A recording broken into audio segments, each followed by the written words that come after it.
So dati nga mapaspasama kita ka circuit so dati kung po natin yung 4 piece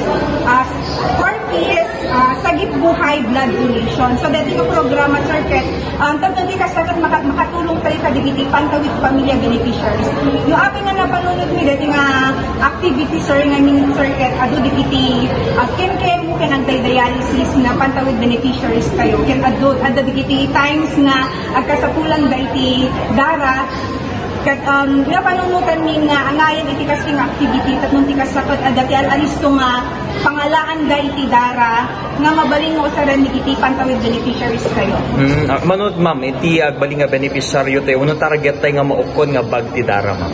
Kas nagkatulagan mi circuit at 220% iti kada barangay. So 2,000 nga nasurok iti beneficiaries tayo ket masapol mi iti 200 so dijay pay lang circuit maximum pay lang dijay kat although dijay circuit haan ngay sudaanin ngem at least man lang sir makaited tayo iti dara nga at least 100 kuma sir iti mung tayo itatangal Dagiti successful blood donor ma'am ana dagiti kasukat na met nga ipa-ITCT government.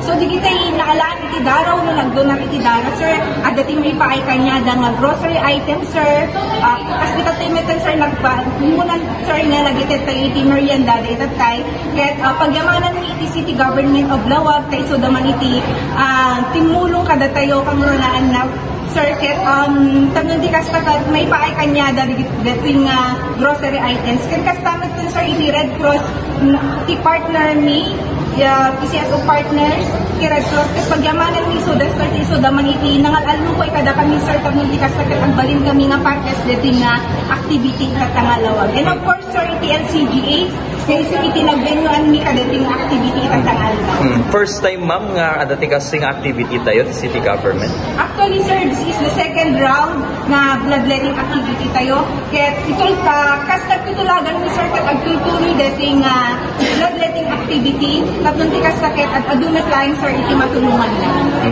Tatangal daw la dating activity tayo ma'am. Yes sir ito talang sir.